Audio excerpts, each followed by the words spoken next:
you have to go present something. Okay, so that is your stressor.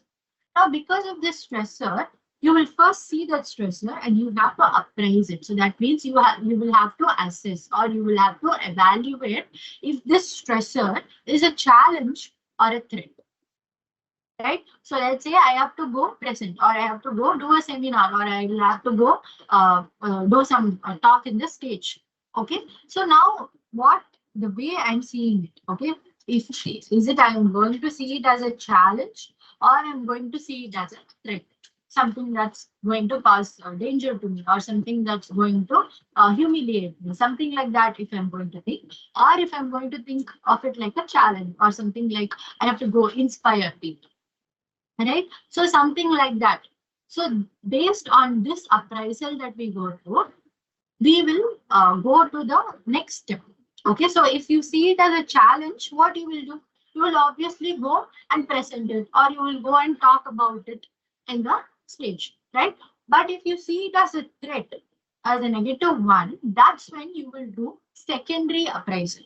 Okay, so that is where you will do another set of appraisal, another set of evaluation.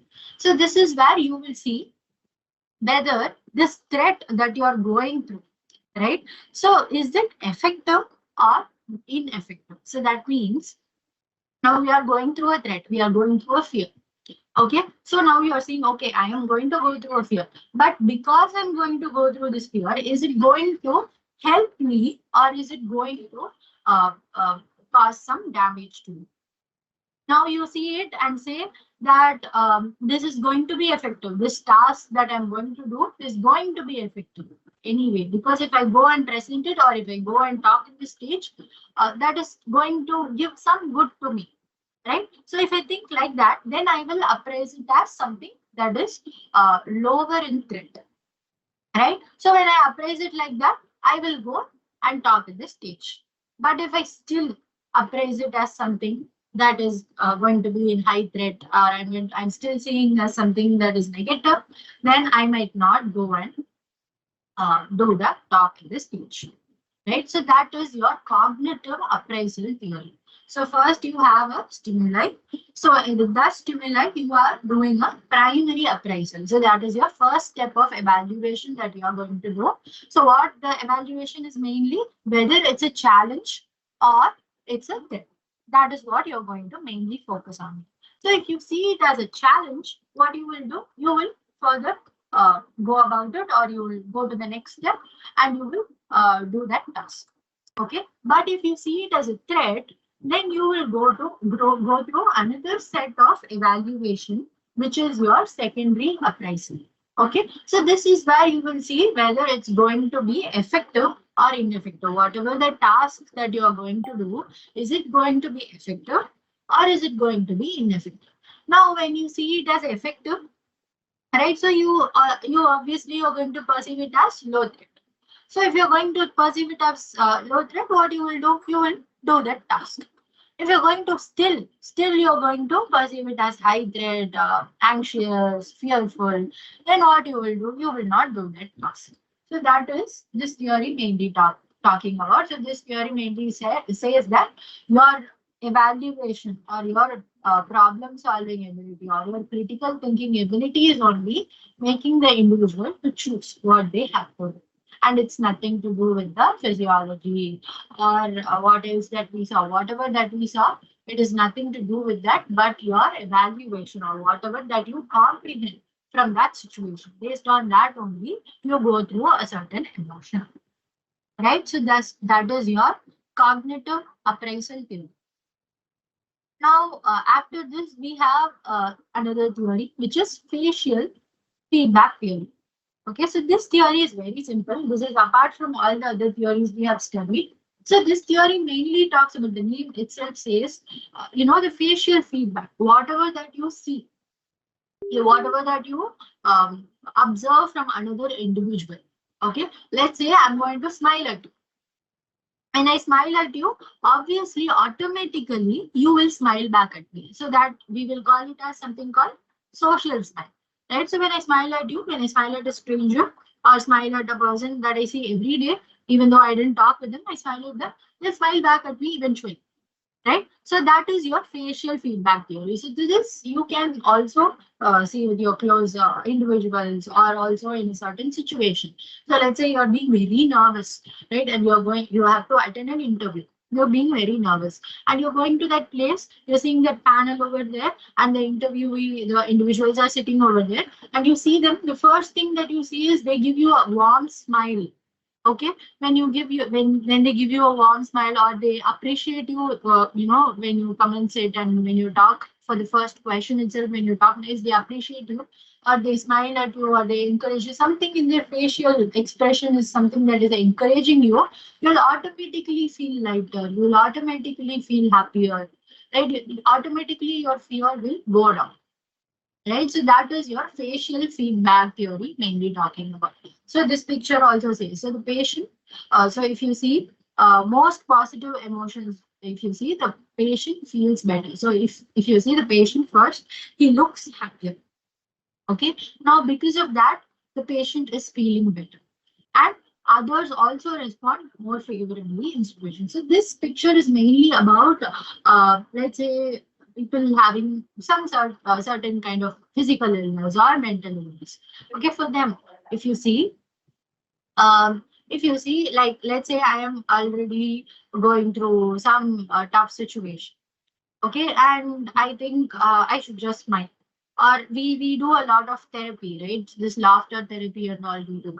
Right. So this laughter therapy, if you all have heard about it or experienced it, it's actually a fake laugh, but your brain or your body does not or it will not be able to distinguish between a fake laugh and a real laugh.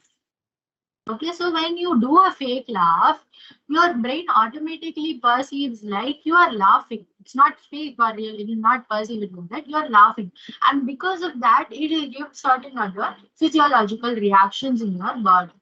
So that is why laughter therapy and all is very much called for when you go through stress or when you go through certain sadness. Mostly they tell, they give laughter therapy, they make the individual laugh even though they don't want to. So that is the same thing it is given here in the picture. The patient trying to smile, okay, or they try to look happier, and because of that, what is happening? The patient is feeling better. That means their physiological reaction is also giving something that is aligning with the reaction that they are giving to their face. And because of that, there are people around them.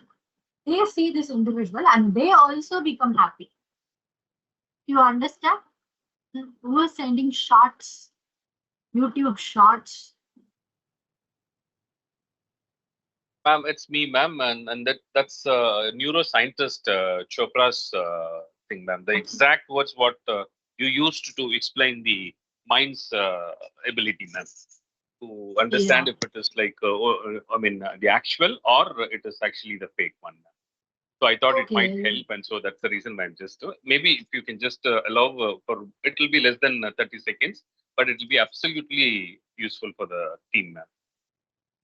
Um. Or we will watch it later. I mean, how Yeah, it you is. can watch it. Yeah, you can Yeah, this is watch the it. exact word what you used, ma'am. That's the exact word what you used to for the, I know, laughter therapy, ma'am. Oh, the laughter Mine doesn't. therapy. Yeah, it's a laughter Okay. therapy. What you are actually now said for Right. facial feedback. Right. So this is Right. something Right. which like the neuroscientist actually has actually found. So Okay. I Okay. thought that might help our fellow friends. Yeah. So, fellow classmates, you can watch it later. Uh. Okay, ma'am. Yeah, you can all watch it later after the class is over. Yes. Yeah, So maybe this during is, the break they can do that. Thank you, yeah, ma'am. Thank they you. can. Yes. So Sorry, ma'am. this, yes, no issues. I like the way you actually connected it with the individual and you tried sharing it with the class so that they also know about it. Thank you for sharing. But others, you can all watch it after the class, or if it's just 30 seconds, you can watch and come. No issues. So I was just curious why suddenly somebody is sharing a YouTube shorts. Just that. So No, yeah, ma'am, it is very small yeah. one, but the same words. Yes, What you yes, said, I yes, mean, absolutely it was matching. yes. 99% it was almost similar. So I thought, I mean, because I follow that regularly and I actually, Okay. have it in my Mm, mind for fake thing. mm, mm. In the film also it comes, no, ma'am, all is well, all is Yeah, well. Like, yeah, yeah, yeah, that yeah. I'm Mm. trying to say nothing is, agitating here, nothing is actually going against Yes. you, everything is in control kind of thing. You're Yes. trying to put it to your brain, like Yes, yes, that is the same thing this theory also talks about. yes, Yes. ma'am. Thank you, ma'am. Thanks for the Yes, understanding. yes, Good. yes. So these are the different theories that we talked about in emotions. So one is your evolutionary theory, and then your James Lange theory, Cannon-Barth theory, Scatcher-Singer theory, cognitive appraisal theory, and then the facial feedback theory. Okay, so next, with this we finish the emotion part. Okay, so we go to the next part of this unit, which is stress and coping styles. Okay, so we all go through stress, right? So this going through the stress, it's not always negative. It's not like when you go through stress, it's always negative. You shouldn't go through stress. It's not like that. Okay, so stress is something that is necessary, but when it goes beyond the level, then it might cause certain distress or some disturbing or something that is going to disrupt your um, physiology. Okay, so for that only we have certain coping styles or therapy or anything that we have is to control that stress which is going beyond the necessary level. Okay, so we have like two types of stress. One we call it as eustress. Okay, and another one is chronic stress. Okay, so if you see eustress is nothing but the good stress. Okay, so we all have to have a certain level of stress. If we do not have stress, then what we will become is we will become somebody who is very lazy, will not want to do anything in our life, will not have any motivation in our life, will not have any goals in our life. So, right? So we should at least have a certain level of stress. But when that stress moves from that level to something that is beyond that, something that is very higher, that is when we will go through chronic stress.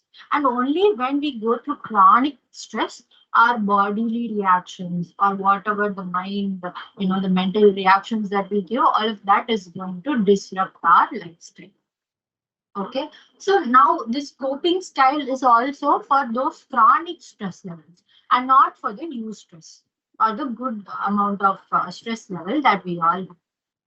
Okay, so we will see what is coping. So coping refers to the conscious efforts to solve the problems and minimize the stress. It's not an unconscious one. We also have certain other unconscious coping mechanisms. We also call it as defense mechanisms. Okay, we also have that, but we are not talking about it here. So if you see this unconscious defense mechanisms, mainly displacement, projection. So it's like you have anger or you're already stressed, right? You went to your office and your boss yells at you, right? And because of that, you are already in anger, you're agitated, right? You come home and then you see your children, right? And then your children, being very energetic, they come and play with you, and you're not able to tolerate it. And what you will do, you will shout them.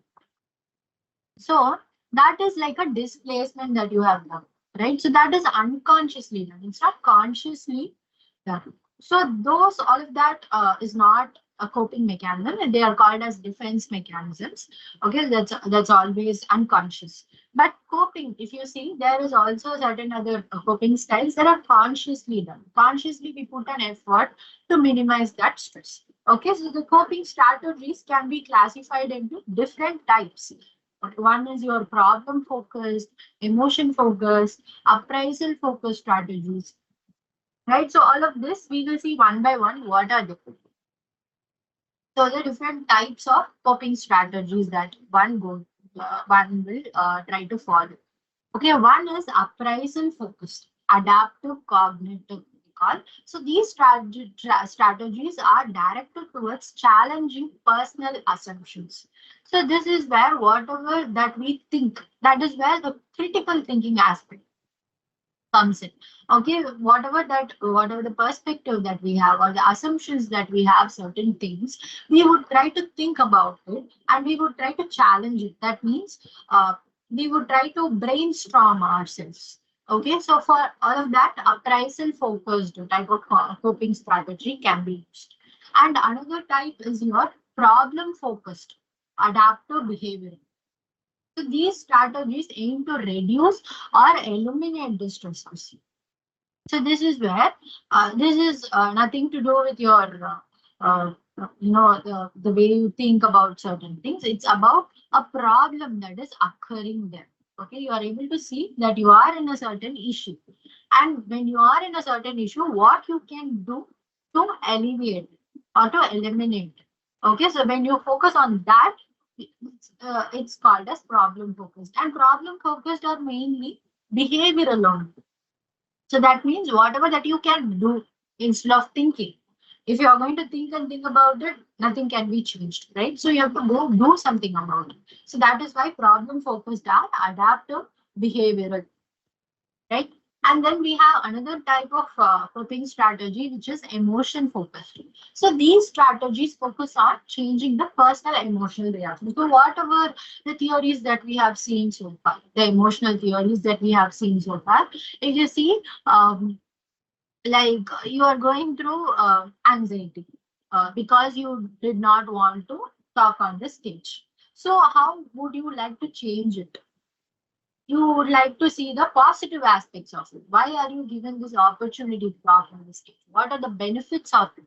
When you see it like that, you can change your emotions, right? And because of that, you can reduce your stress aspect. So that is your emotion focused viewpoint.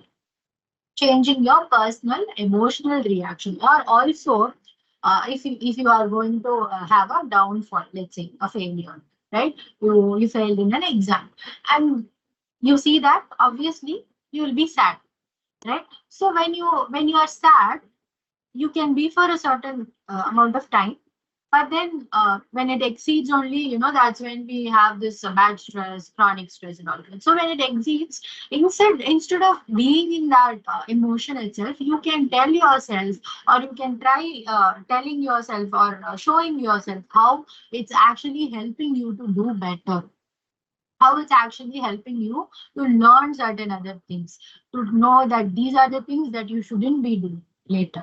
So all of that will help you change your emotion aspect, right? So that will make you become more optimistic about a certain situation, right? So for that, we will use emotion focused strategies, and then occupation focused. So these strategies are directed towards lasting occupations that generate positive feedback. So occupation is nothing but your vocational aspects. Okay, so occupational focus. So that means whatever that occasional or whatever the career wise, whatever that you do, when you or whatever actions that you do, when you get a feedback or a positive feedback about it or some kind of incentive for it, that will also help you change your stress level. That is your occupation focus. So strategies one can use. And next is your Folkman and Lazarus. They identify specific strategies within the problem focused and emotion focused category. So we discussed problem focused and emotion focused, right? So problem focused is mainly behavioral. That means you have to do something about it so that you can change. And then your emotion is to changing your emotion. Okay, so what are the strategies each of this will have? So one is your problem focused strategy will include taking control, trying to take control of that situation instead of letting it be. So when you take responsibility or when you try to take control of it, you would want to change something about it, right? So that is one strategy you can use. And also information seeking. Instead of sitting with the problem, instead of thinking, okay, I can't do anything about it, you can try seeking information outside that are going to contradict it or that are going to pave way for you to do something else. Right? So that is your information seeking strategy. And then evaluating the pros and cons. So when you are in a situation, you obviously all situation has its own advantages and disadvantages. So when you are in the situation, you try to see what are the advantages that you have for this situation. When you do this, what are the advantages? And when you do not do this, what are the disadvantages?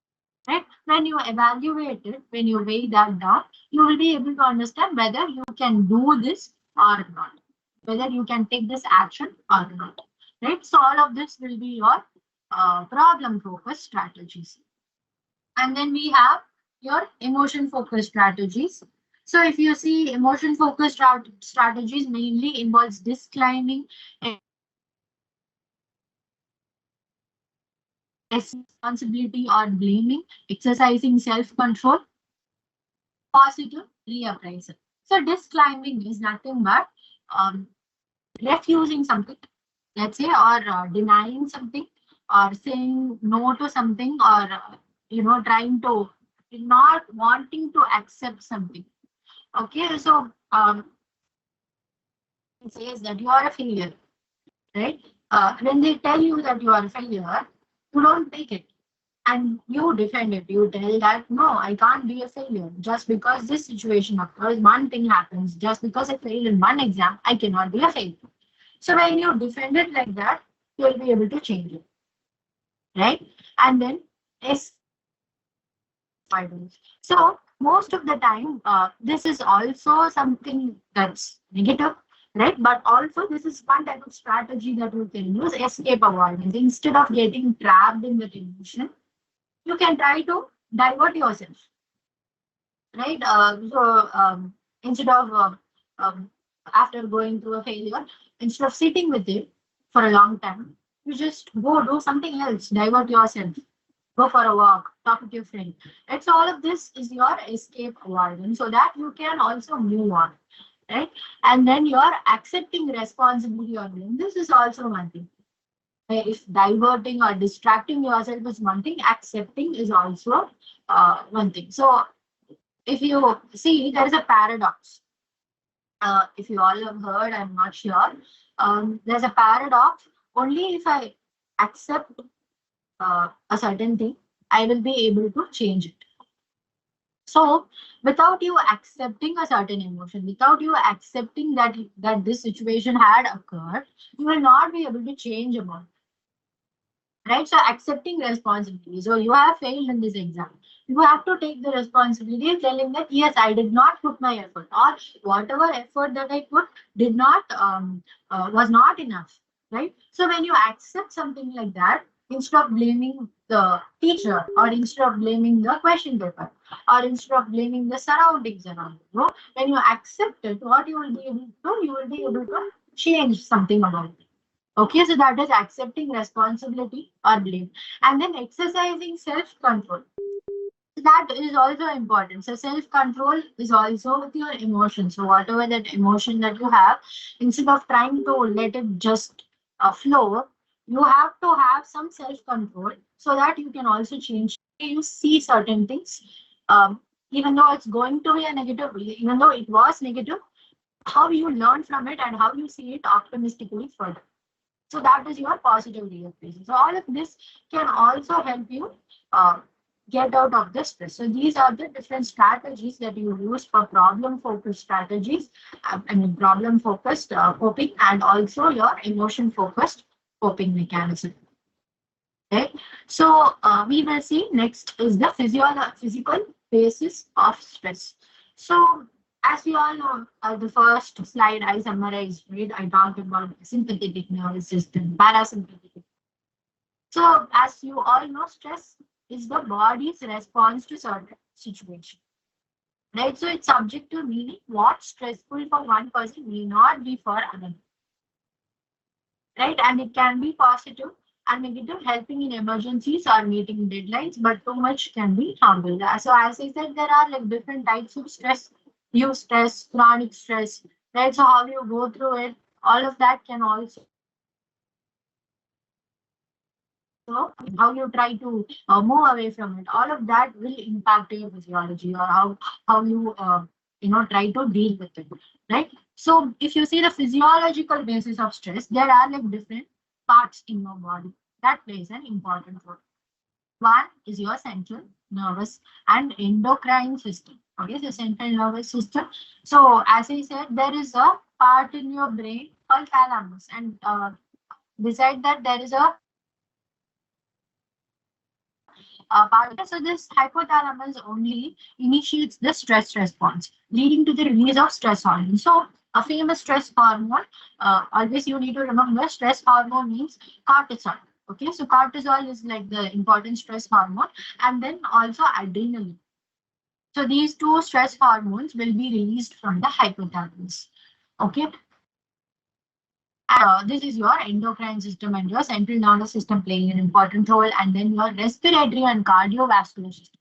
So stress causes faster breathing, increased heart rate, which can lead to high blood pressure if chronic. So as I said, we talked about the sympathetic and parasympathetic nervous system, right? So when we are alert, when we are aroused, that will make the individual to experience faster heartbeat or anything that associates anything, any of your body response that associates with the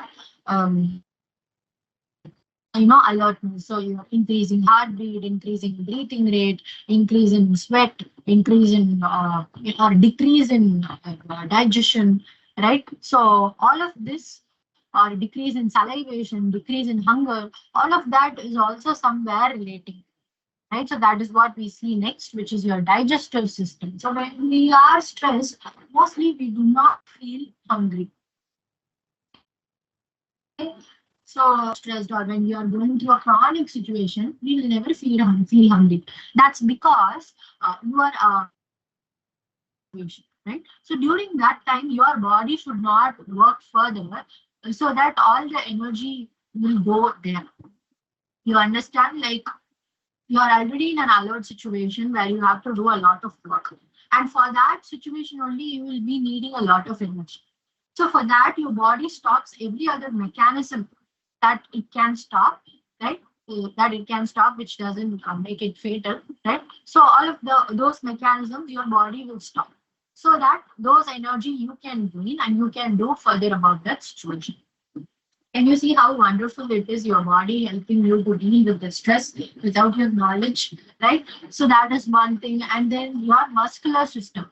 So muscles tense up under stress, which can lead to headaches and also body aches. So because you are in stress, you have to be in an alert space. If you have to run from that place, right, or you have to do something that, all of that actions, your muscles plays an important role, right? So for that, your muscles always have to be contracted. But if it is going to be for a longer time, like this chronic stress, that will only cause further these negative aspects. One is your headache, your bodily aches that you go through, this lower back pain, neck pain, shoulder pain, right? All of that is because of this muscle tense that you have because of this chronic stress that we go through. Okay, and then sexuality and reproductive system. So chronic stress can affect the sexual desire and reproductive functions in both men and women, right? So when especially women, when they are stressed, they will not be able to be active sexually. Okay, so that's, if you see the vaginal part, that will not be in a relaxed state, and because of that they will not be able to be sexually active. So that is also impacting your reproductive system. So reproductive system also, because of the stress, you can see a lot of people, a lot of individuals nowadays going through PCOS, PCOD conditions, right? So all of that is because of this stress, chronic stress, or this daily life stress that they go through heavily. Because of that, this can also be disrupted. Okay, and then your immune system. So stress can stimulate the immune system short term. Chronic stress weakens it over time. So that's what I said, right? Actually, your body will try to help you to deal with the situation, or will try to help you cope up with the stress. But when it's going to be higher or longer, or being for a longer time, that's when your immune system weakens. So that is why most of the time, if you see, when you have an exam, important exam coming around, suddenly you will feel ill, you will get fever, right? So all of that happens because your immune system weakens because of that so much stress that you're going through. Your immune system is not able to tolerate it further, so it just gives up, right? So that is also another part of your body. So this is your physiological basis of stress. One is your central nervous system and endocrine system, respiratory system, cardiovascular system, digestive system, muscular, sexuality, and then your immune system playing an important role. And then psychosocial basis of stress. So we saw about the psychological aspects, cognitive aspects, physiological aspects. Now we get into the next part, which is psychosocial. So the social aspects or the lifestyles that we go through or the interactions that we have around with the people, all of that can also lead to stress. So that is what the psychosocial stress arises from our social interactions and can be particularly taxing. Okay, so it can be triggered by perceived threats to our social status, self-worth, or situations we feel we can't control. So, if you have studied social psychology, or if you have known about this dynamics in the society, most of the stress is societal standards, right? So that can also manifest further with your health or with your bodily aspects. Okay, so the body responds to psychosocial stress by releasing stress hormones, which can be helpful in short term but damaging in the long term. As we discussed, is going to lead further illness or mental illness, right? Or physical illness. All of that is because of the long-term stress and individual forces. Okay, so we get into facial expression. Next topic, facial expression. So, so they are like they only tell what emotion an individual is going through without we if we don't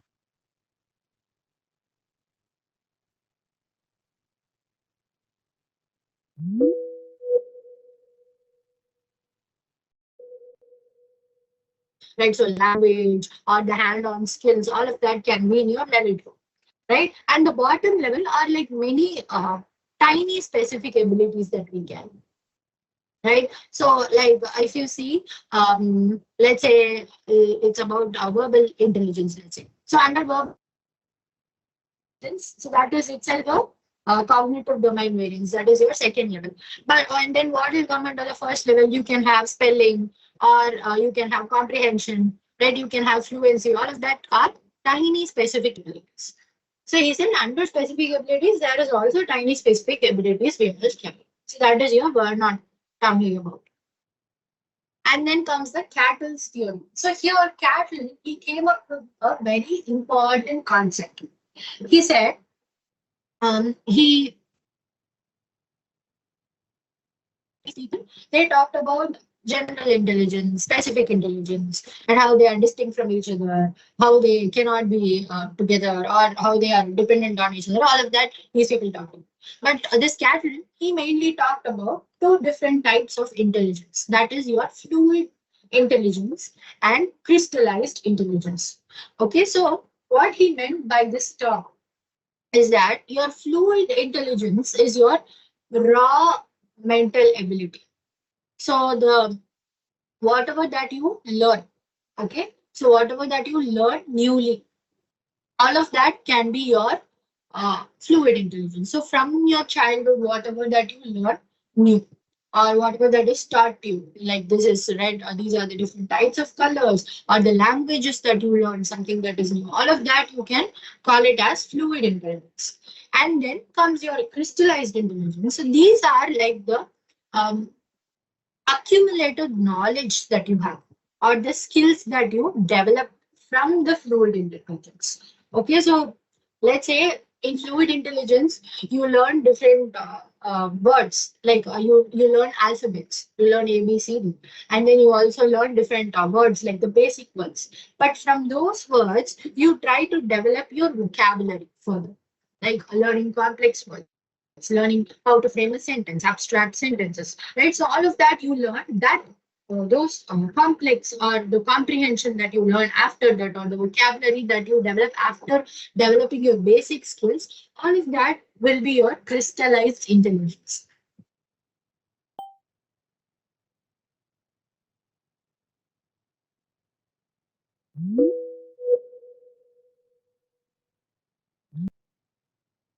The reason part is you cannot develop fluid intelligence. So that is something you need to know. But if you see this crystallized intelligence, that can develop till your lifetime, or till whatever the life is, you can be developing. So that is your distinction between fluid intelligence and crystallized intelligence. Okay, so this is something very important given by Cattell. Now, next comes your theory, Arthur Jensen's theory of intelligence.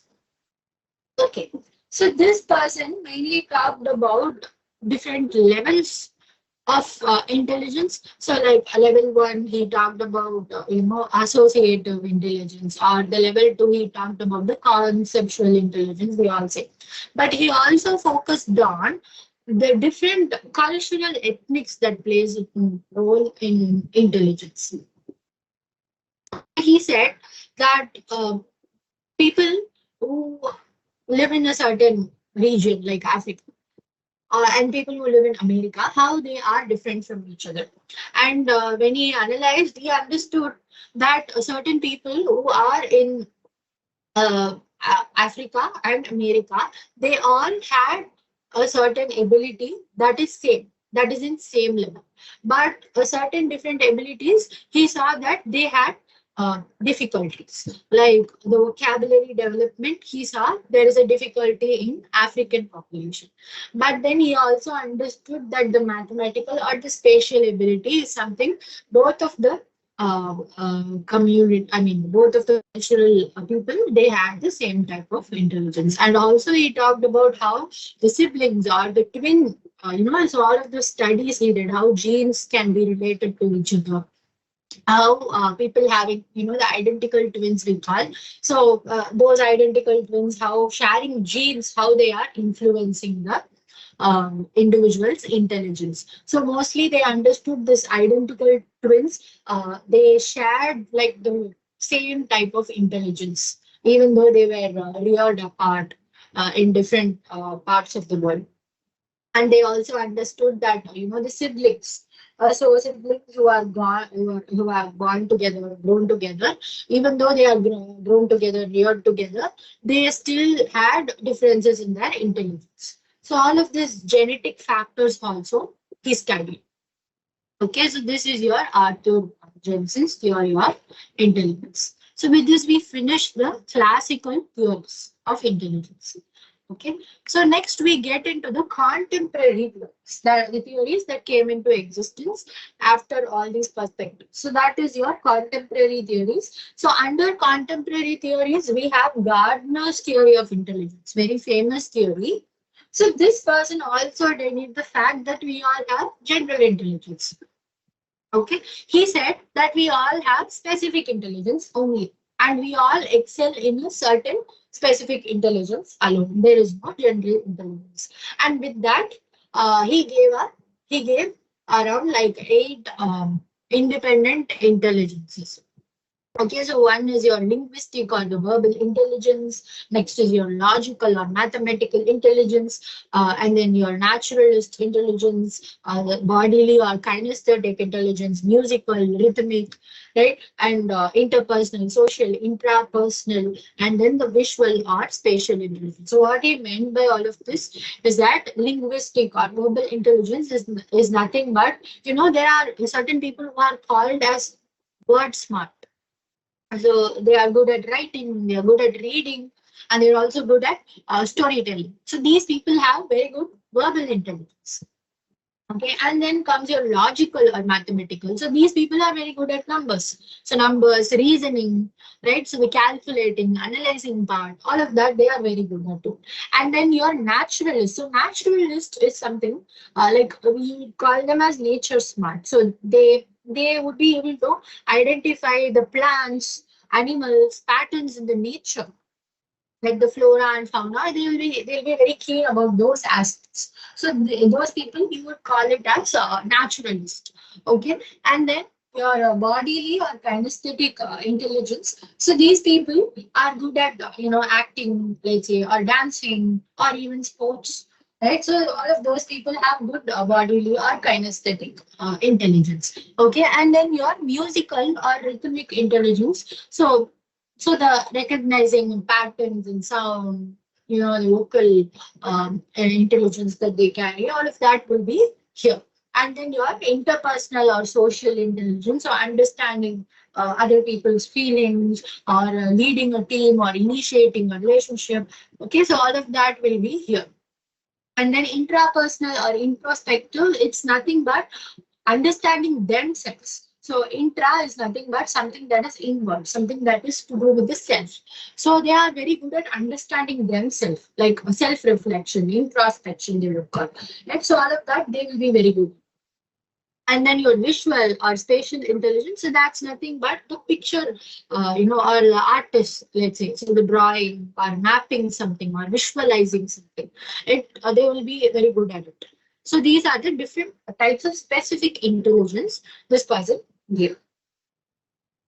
Okay, so next we will go to the process-oriented approaches. Okay, in that also we have different theories. One is your Sternberg triarchic theory of intelligence. So Sternberg, he gave three different types of intelligence, like Thorndike, he also gave three different types of intelligence. So that is your analytic intelligence, practical intelligence, creative intelligence. Now, what are they? So this analytical intelligence or componential intelligence. Okay, so that means um, they are very good at breaking problems into parts or comparing certain events and judging and analyzing certain things in a situation, right? So they are very good at it. So they are called they have good analytical intelligence. Okay, so that is also called as componential intelligence, we would say. Okay, so and then your creative intelligence. So if you see this creative intelligence, it's also called as experiential intelligence, we would say. So this creative, as you all know, inventing something, imagining something, or trying to adapt with the new situation, generating ideas, right? So these people are very good at it. So that means they have good creative intelligence or experiential intelligence based on the experience that they go through. They would try to create new ideas. Okay. And then your practical intelligence. So practical intelligence is also called as contextual intelligence. So that means whatever that you learn, these individuals, they will be easily able to apply it in the everyday life that they are adapting to the environment that they are present. So they are also called as street smarts. So all of them, they will come under this type of intelligence, which is practical intelligence. So these are the three different types of intelligence. This person stand up, okay, up with. And then this is your process-oriented approach. Okay. So next comes your other theories, other different theories that are apart from all of this what we have studied. First is your Anderson's theory of cognitive development. So this theory attempts to synthesize low-level and high-level views of intelligence as well as general and specific abilities while incorporating a developmental dimension. So that means this theory combines both general and specific abilities. And this theory also says that we gain knowledge through two things. That is your specific processing. So like something that is very automatic and quick, and also your general thinking that is like applying anything to your problem. Okay, and he also this person also said knowledge is acquired through two different tools: so central processing part and information processing part. So that means central processing is nothing but anything that you learn newly. Right, so anything that comes from within, all of that you will call it as central. From the basic that you learn, all of that you will call it as central processing. But information processing is just like that, going around, and with that you will learn certain things, and from that you will make meaning. That is your information processing. So this theory is framed within Fodor's general theory, of cognitive architecture. So that theory is also related to this type of theory given by Anderson. Okay, so it proposes that individual differences in IQ are related to central processes of thought.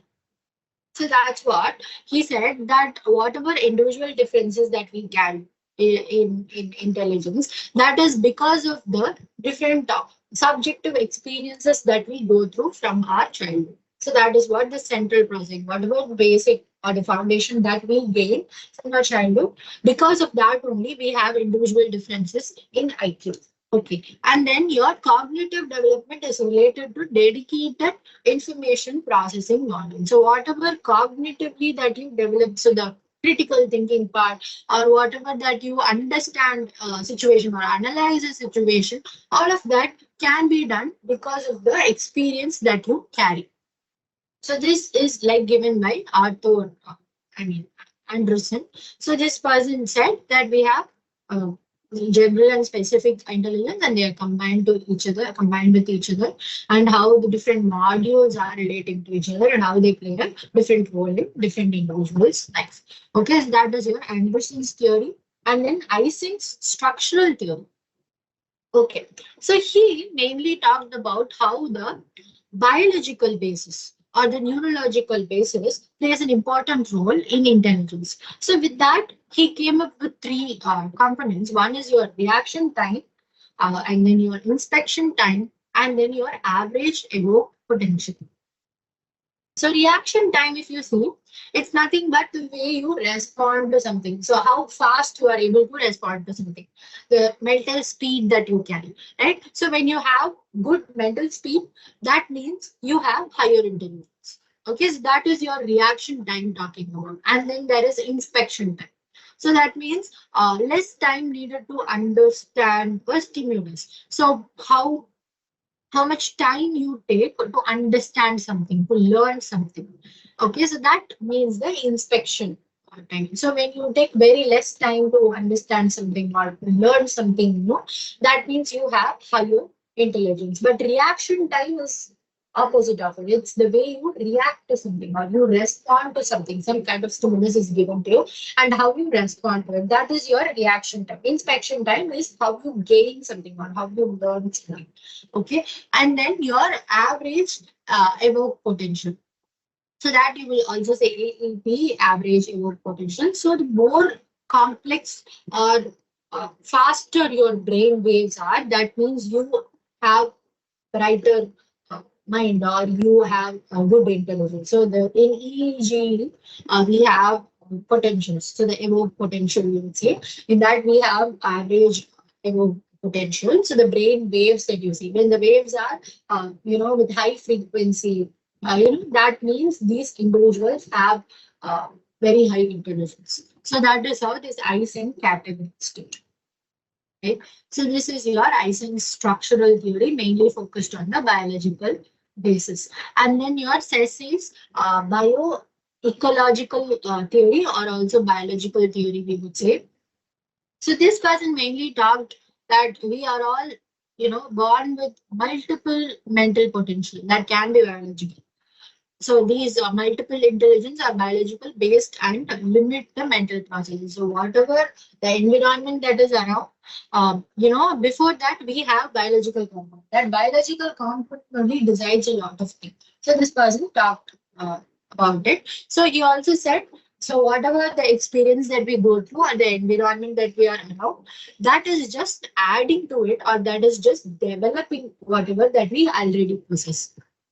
And that does not give you something new or you cannot develop something new without any biological basis. So that is what this SSI's biological theory mainly talk about. Okay, so that means, let's say, for example, a child, who has already a good, mathematical intelligence or analytical intelligence. So when they have that mathematical potential, born with that mathematical potential, and they are raised with this mathematical rich environment that flourishes that type of intelligence. That means the child can thrive with that type of intelligence. But if they do not have mathematical intelligence already born with it, and they are given so much, guidance or training, they will still not be able to develop it. So that is your precise biological theory talking about. Okay, so next we come into the emotional intelligence theory. So what is emotional intelligence?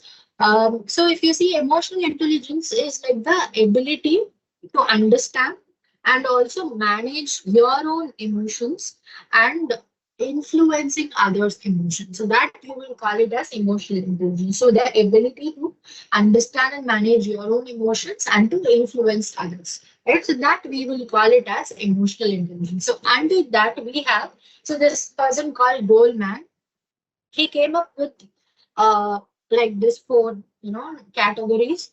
So that one is self-awareness, and then also social awareness, self-regulation or self-management, and then relationship management. So what he meant by that is that self-awareness is nothing but recognizing your own emotions. So whatever emotions that you carry, are you able to understand it? Are you able to understand why it's happening, what triggered it? So that is your self-awareness.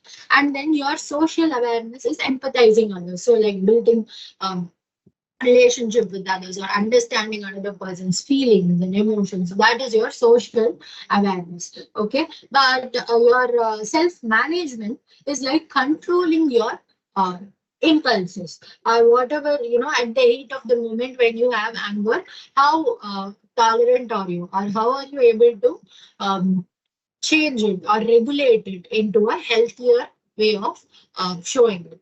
So all of that you will call it as self-management or self-regulation also. And then comes your relationship management. So this relationship management is something like having social interactions, and in that social interaction, are you able to understand certain individuals? So if you see the components under it, the inspiration, leadership. So the leaders mostly they will be having good relationship management. So that means they will be able to initiate certain things with their team. They will also be able to, solve certain issues between members, the team members, right? Developing others, influencing others, change catalysts. So they will know what direction they should let the people go. Right, so whatever they say, the people will believe or they will follow. And so all of that you will call it as relationship management. So these are like the different components this person gave for emotional intelligence we all carry. So with this, we finish intelligence part. Okay. So intelligence is nothing but the definition that we had, the aggregate or global capacity of an individual to act purposefully, think rationally, and to deal effectively with the environment. Okay, and then the different theories that we have. So the classical approaches, what are the different theories? And then we also saw uh, the contemporary theory, the one theory, which is your Gardner's theory. And then process oriented theory, and then the other different theories. So, and then the last part is your emotional intelligence theory. And we also saw what is emotional intelligence. Right, so with that, we finish the intelligence part. Next, we get into the next part of this unit, which is creativity. Okay. So creativity, what is creativity? Is it's like the ability to produce new or useful ideas, right? Helping to solve a certain problem, to communicate, and also not it's not only just thinking new, but also making it real, right? So all of that we will call it as creativity. So creativity, we have a definition over here.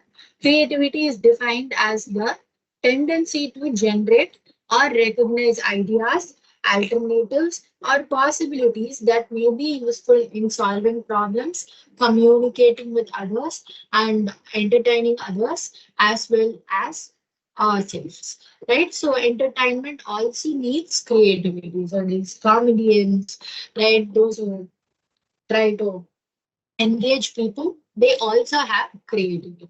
So now in creativity, we have two processes, two processing. One is thinking and then producing. So that's what I said. It's not only just thinking or generating ideas, but also making it real. So that is also a component of creativity. We can think a lot of things, we can imagine a lot of things, but how are you able to make it real? How are you, turning those hypothetical things into a reality? So that also requires creativity. Now we see the different theories under creativity. Okay, so the first theory is your psychoanalytic theory. So psychoanalysis itself means that was given by this famous person, Sigmund Freud, right? So he said he mainly emphasized on unconscious. We all know that. Okay, so he said whatever creativity that we carry is just the expression of our unconscious desires. Right, so like in yesterday's class, we saw something called sublimation, right? So we said that whatever anger that we carry or whatever unacceptable emotions that we carry, we would try to show it in a way that is acceptable. Like if you have anger or sadness and you cannot show it in a very in a way that affects others or affects the environment, but so you will go and show it in an acceptable way, like uh, writing a poem or drawing something, right? So all of that is sublimation. So that is what like creativity is something that expresses your unconscious desires. And then he also said creativity is like the healthy way. Okay, it's like one way, healthy way to channel all your drives and your unfulfilled wishes, right? So the example that we talked about, how you write poetry about losing a loved one as a way to cope with it, right? So all of that is like the creativity you show of your unconscious desires or your drives or your unfulfilled wishes that you have. So that is what this person, Sigmund Freud, mainly focused on. Psychoanalytical theory of creativity. Now, next we have theory called associative theory. So this theory was given by Ribot. Okay, so he said creativity is like a combination of the old ideas that we already carry into a new idea. So whatever that we have learned already, we would try to associate it with each other, and then we bring a new idea or a new concept. So that is your associative theory talks about. So that means when you have more associations, that means when you have a lot of old ideas, you will be able to associate it well, and then you will be able to have make a lot of combinations, permutations, right? So all of that, when you make it, you will have more creativity. So that is what this theory mainly talked about. So if you want to relate it well, you can see chefs in hotels. So they try to make new dishes. How will they make with whatever that they have learned already? They would try to mix two dishes, two cuisines, right? So they would try to mix it, and then they will invent a new dish. So all of that is your associative theory of creativity, right? So then we go to the principles of insight. So principles of insight is also another theory that was given by Gestalt. So Gestalt psychology, you all know that whole is greater than the sum of its. Okay, so that is your Gestalt psychology. So this principles of insight is given by Gestalt. So he said that creativity as new thoughts or insights that suddenly emerge in a person's mind. So insights are nothing but the aha moment that we carry, right? So the aha moment, the sudden aha moment, like solution, that appears all at once, suddenly. You will not even be thinking about it. You will be doing something else. But then suddenly something will strike, and then you will understand why things like this happen, or why how you will solve a certain issue. Right. So all of that you will call it as insight. So that is what the Gestalt psychology talks about, the aha moment or the insight. Okay, so So this also talks how trial and error method or the environmental stimuli does not help much, but re-seeing the problem or realization of a problem solution. So when you think about a problem again and again, instead of encountering a solution or instead of putting a solution and then see if it's working or not and then using another solution to see if it's working or not, you understand through re-seeing that problem again and again. You think about that problem for a lot of time and then you go out, forget about it, you do some other work. At that time only there will be some kind of this aha moment coming up. So that is what this theory mainly talks about. So that, and then your congestion theory. So this theory was given by Guilford. Okay, so he said that we have different traits. So this creative people, they have different traits. So what could be the different traits? One could be, here it's given as word flow thinking, originality, redefinition involving pictorial, symbolic, and ideological expansion. So like the fluency that we have, right? So the many ideas that could be generated by this creative people, or the flexibility, having that open-mindedness. If this doesn't work, it's okay. I can go to something else. I can create some other idea. So shifting the perspectives, right? So all of that is a quality of a creative individual. Originality, coming up with uncommon ideas instead of just copying or trying to change something, okay, that was already existing. So that is your originality. And then also this redefinition into pictorial. So all of that is like, the elaboration part. So elaboration part means adding more details to something. So you draw a plain picture and in that they would try to add more details that would make their art or the picture look more distinct. Right. So the adding details or building on the ideas or, also explaining the um, different aspects in a different way. So all of that is this congestion theory. This you can also relate it with the Guilford's intelligence theory that we talked about. So in Guilford's intelligence theory, we saw this three components, right? Which is the operation, uh, contents and products. So how they are also combining with each other and they are producing the product. So that is your visual, whatever the units, classes that you develop. So that is this congestion theory mainly talking about.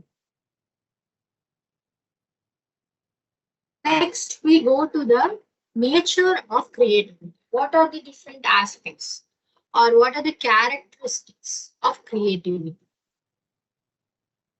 One is it is development oriented and always growing.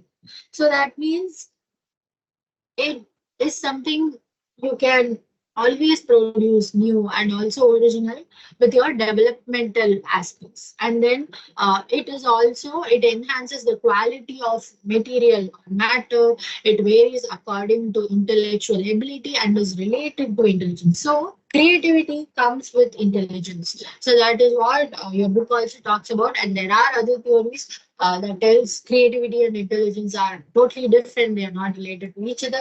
Uh, okay, so this intellectual ability, the people who are more intelligent, they are able to have good creativity level. But also in reality, we see certain other things. People who are not very intelligent, they're not very good at marks, they are also able to be very creative.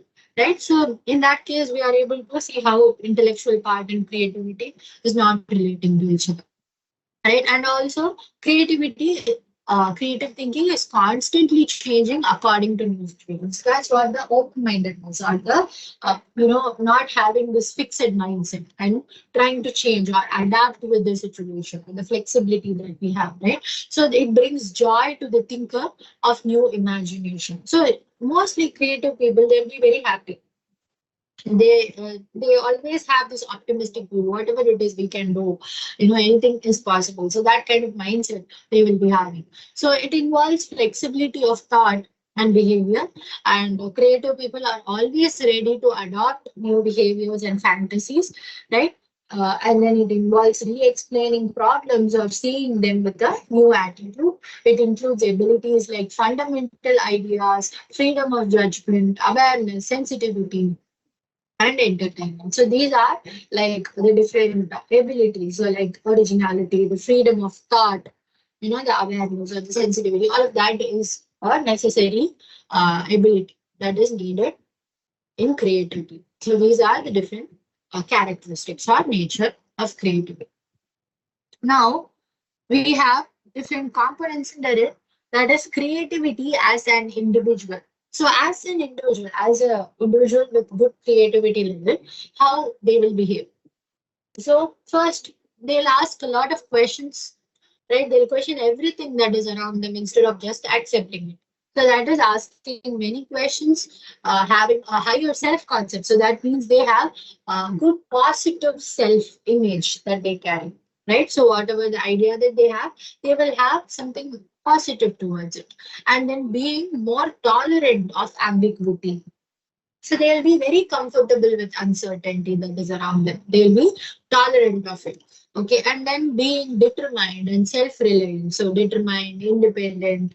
They would like to debate a lot of stuffs and also offer alternatives to a lot of things. Right. So being determined and self-reliant or independence comes with creative people. Right. So that is your creativity as an intelligence and creativity as a product.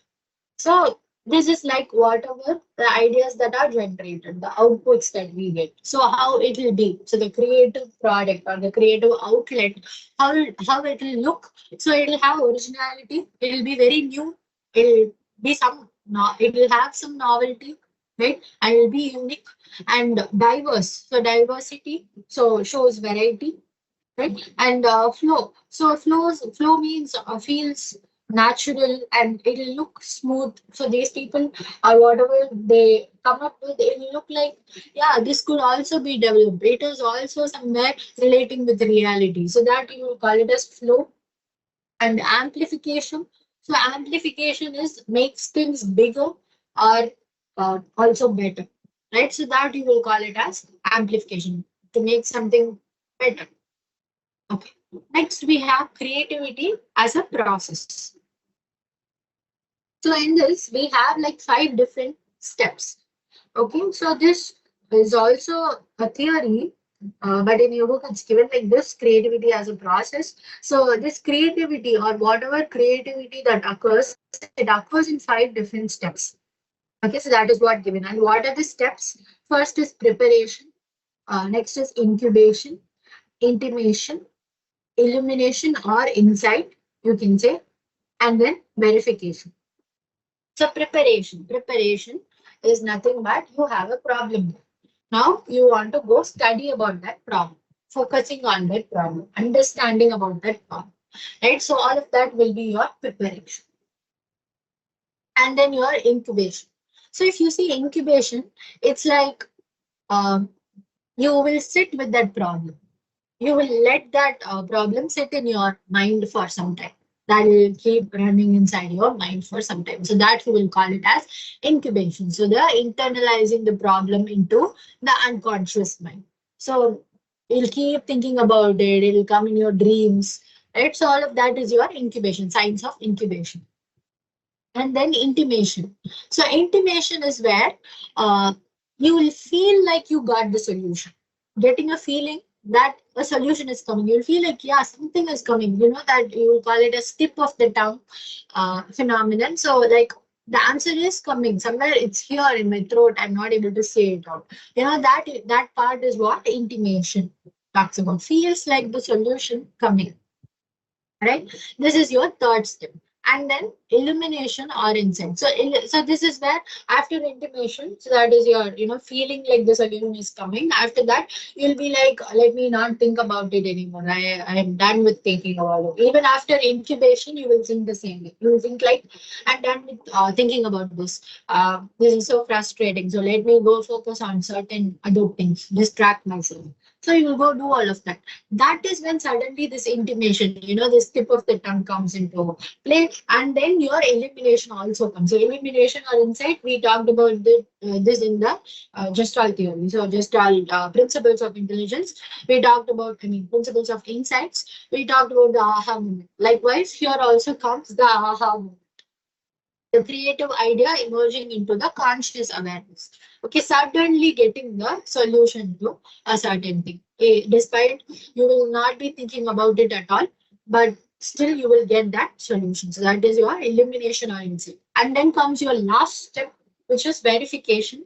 So verification is where consciously verifying, elaborating, and applying the idea. So that means you try to test it and also redefine those ideas. So that is where you will try to use this trial and error method, see if it's actually working. If it's not working, you will try to apply it to a lot of people around you and then see if it's actually working. So all of this verification process will happen at the end.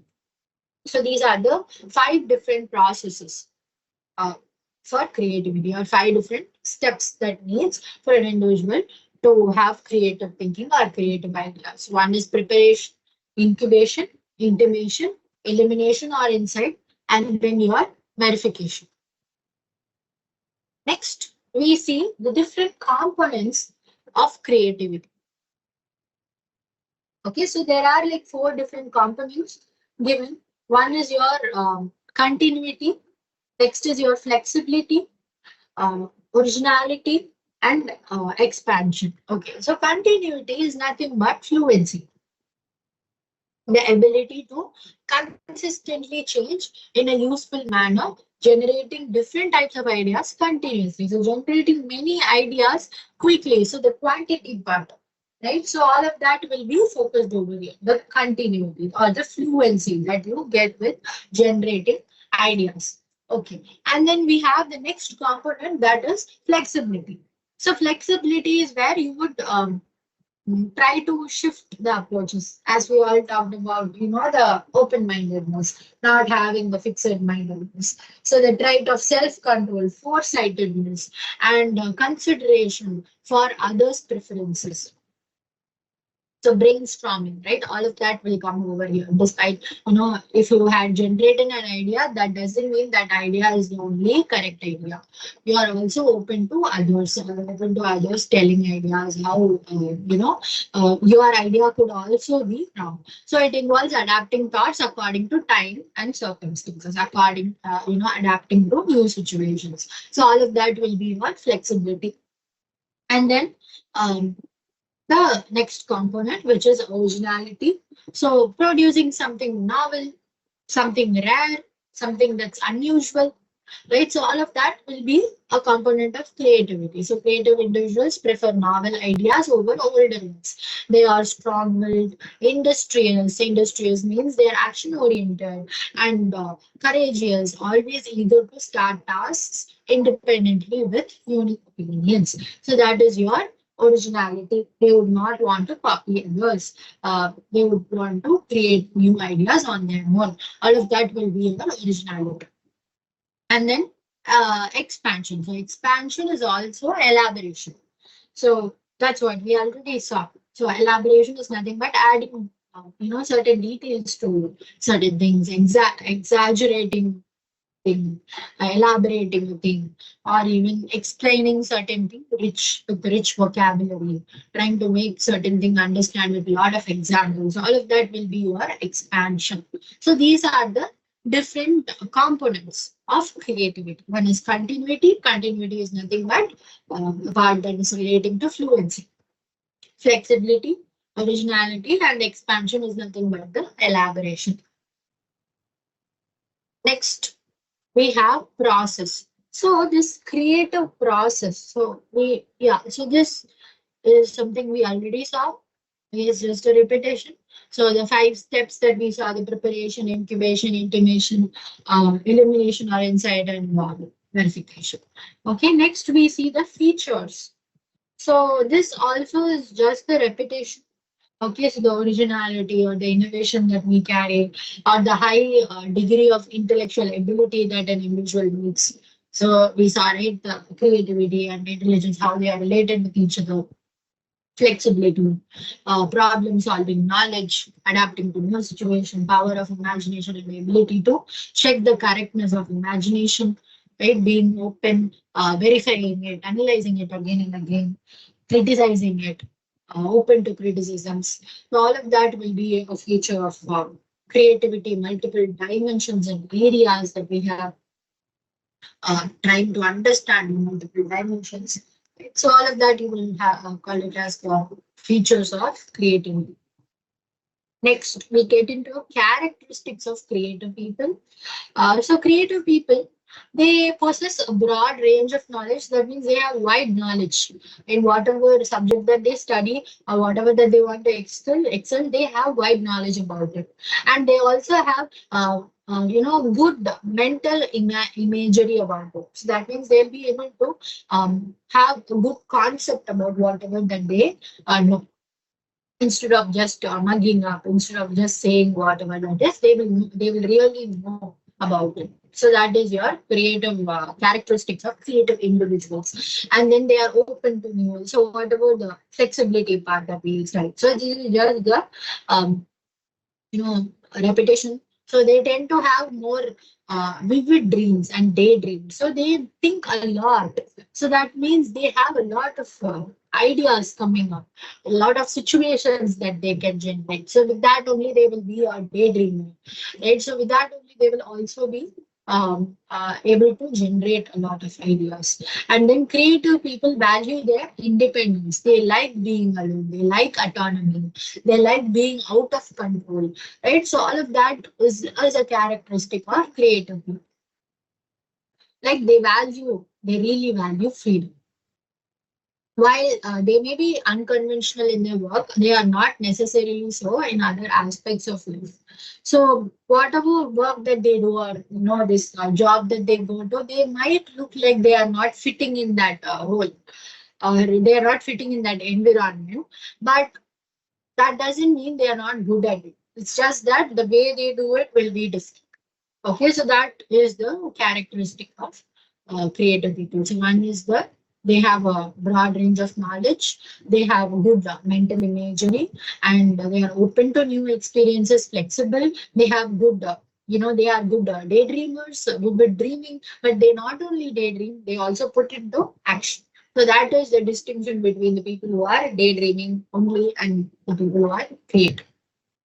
So creative people, they value freedom and intelligence, independence, and they are also unconventional. So that means they are not ordinary. They're not like everybody else. And then development of creative skills. So for a creative skill to develop, we have like four components that is needed. One is imagination. So that means they should be able to form new mental pictures, especially of things that they have never seen, right? So they should be able to imagine something that has never been there. And they should also be able to tell it out to people, make them understand.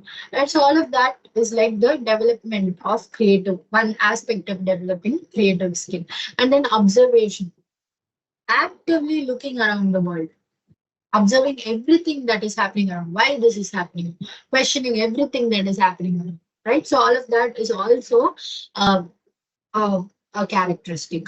And then understanding. So when they learn something, when they understand something, they make sure that they understand the topic very clearly. They grasp the topic very clearly before creating it. So that deep knowledge or the wide knowledge that we saw, right? So all of that they would carry very well. And then creation, the inherent ability to build new ideas and solve problems. So combining the imagination part, observation part, or the understanding part, right? So they combine this and they produce something that is very new. So that is the development of creative skills. Next, we have methods to develop creativity. So far we saw the different steps are the processes in order to have creativity developed. Okay, and what are the features or the characteristics that the individual will be carrying. And we also saw the development, how it will be developed. So the way they imagine, the way they observe certain things, how they understand certain things, all of that only will make the individual create something. Now we are getting into how they create. What are the methods that they have to create something? Okay, so one is synectic. Synectics, we would say. So synectic is like the method, a problem-solving methodology that stimulates thought processes. It assumes that the creative process can be described and taught, and individuals and group creativity are analogous. So that means, they would try to make the strange idea very familiar. Okay, and also they have the ability to make this familiar idea that whatever that we are used to, they have the ability to make it strange using analogies. They would say analogous. Okay, so analogies. They would use something like that, and they would be able to change everything. So something that's very rare, we would never believe it, but then they would try to change it into that is look like it's familiar, or whatever that we follow every day. They would try to question it and say this is not something very useful. So that is your synectics. And your morphological analysis. So morphological analysis developed by this person called Fritz Vicky. So he said, we explore all the possible solutions to a multidimensional, non-quantified complex problem by breaking it down into essential sub-concepts. So that means breaking the complex problem into parts, recombining them systematically to find new solutions. It's all of that is like the morphology. Morphology is nothing but tiny parts that segregate it, and then you try to rebuild it and understand how they are. Right? So that is your morphology, morphological analysis. And then quality description or attribute listing. So it involves describing the qualities of any trait and considering the possible changes or improvements for every quality of a product. So, okay, like listing all the qualities of a product or a problem, and then thinking the ways to change it or to solve it. So, whatever the problems that is present, so they list it out. What are the problems and how the problems are occurring, and then they would try to change it. So, that is your quality description, listing all the qualities of a problem, qualities of a trait, qualities of a particular product. And then they would see which is not working, which is working, and then they would try to change it. That is your quality description. Or you can also call it as attribute listing. So next comes the method called brainstorming. So you all would be familiar with it. So this was given by this person called Alex Osborne. So he said this is a process for developing creative solutions to problems. So, like, generating some solution without trying to follow whatever that you have already carried. Okay, so that is your brainstorming. So, there are like 4 basic rules for brainstorming to occur. No criticism during the session. So, this brainstorming, you can also do it as a session. You can also have a group that is present. So this you can also see in different companies where they will have a discussion, and in that discussion they would try to brainstorm. That means whatever the problem that they are having, they would try to see why it's happening, what else they can do. Right. So that is like the brainstorming. So first rule under it is no criticism during the session. Like whatever that is there or creativity. So these are the different methods, the 4 different methods when it comes to creativity. Synectics. So synectics are nothing but making the strange look familiar and making the familiar look strange, and how it can be taught to people or to group. Okay, through analogies. Okay. And then morphology is like breaking down the things into small parts and then understanding. So that is morphological analysis. And then quality description is where try to list all the qualities of the product, all the qualities of that product that you study. And then you try to think of the ways that you can change them one by one. You will understand them. And then you're brainstorming. So that is where, group, you will sit as a group, you will discuss about it, and then you will generate ideas with these four rules. One is your, no criticism, welcoming the unusual ideas, aim for quantity, combining, improving the ideas. So these are the different four main methods that we follow to develop creativity. And then we have types of creativity. So there are like four different types: deliberate and cognitive creativity, deliberate and emotional creativity, spontaneous and cognitive creativity, spontaneous and emotional creativity.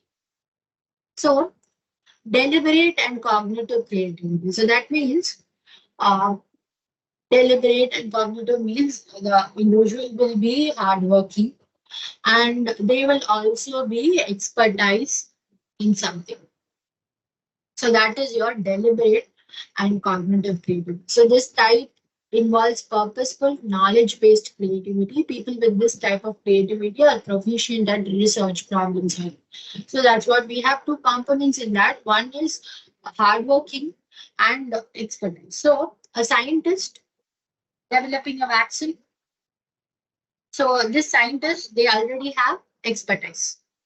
Okay, yeah, in developing vaccines or understanding certain virus, right? And they also are hardworking.